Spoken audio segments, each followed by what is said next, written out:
Greetings, everyone.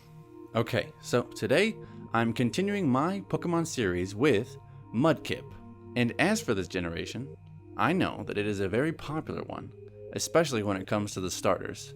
I mean, you need not look any further than the Pokemon ORAS games to see how the Pokemon Company treated them, especially with their Mega Evolutions. So I can imagine that this portion of the series will be especially fun for a lot of you.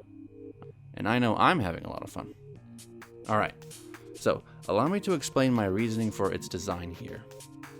Mudkip the Pokemon is based off of an axolotl, and I hope that I'm pronouncing that right. The original design of the water starter is obviously meant to be cuter and altered in a way so that it can be marketable and more universally appealing, but personally, I find that the axolotl can be pretty cute, and I know my opinion is not of the majority. But I mean, just look at an axolotl and tell me that it's not cute in its own little way. Go on, take a look. Isn't it adorable? With its little feelers and button-like eyes? Let me know what you think. Either way, more importantly, I hope that you can at least see the real world and fiction world aspects and elements fused accordingly into this drawing. And so moving on to the sketching. This time around, I really enjoyed how the pose looked, especially in pencil. And for some reason, I really like the texture and raw simplicity pencil allows. It's not flashy and it doesn't need to be to really work. Granted, the proper paper and texture is used to create what you want. Additionally, when inking, I decided this time around to make every stroke of my brush pen careful and clean. I didn't go wild or move it around freely like I normally do. And in doing this, I created something reminiscent of street art or graffiti. Now, it wasn't what I intended for, but I did go in with an experimenting mentality anyway. Plus, it turned out looking pretty cool, so I can't complain. And by choosing to experiment this time around, I found out a little bit more about potential times I can utilize being clear and clean or free-flowing and carefree with my brush strokes for the future. I see it as having now a better sense of when to use these techniques. Now for the colors.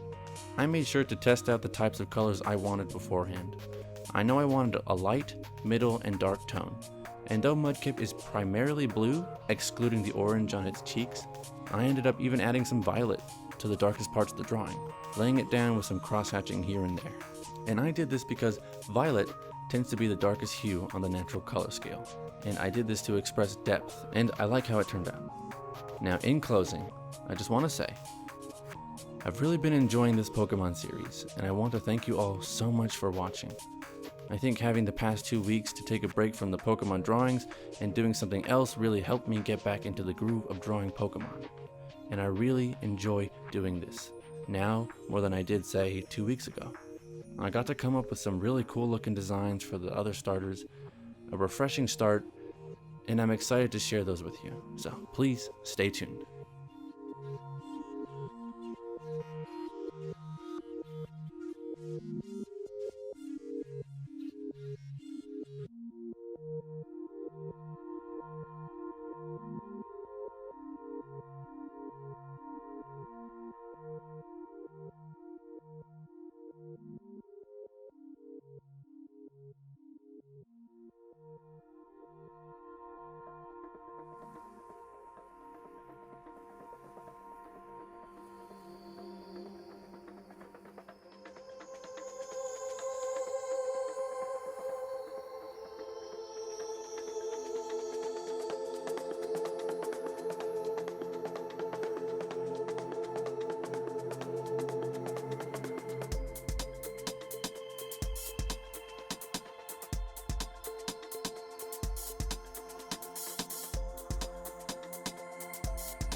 Anyways, as always, I appreciate your time. You can watch more videos here. By all means, go ahead, leave a like, subscribe, and share this around with all your friends. But only if you feel so inclined to. I'll see you all next week. Be safe and stay original. Alright, cool. That'll be good.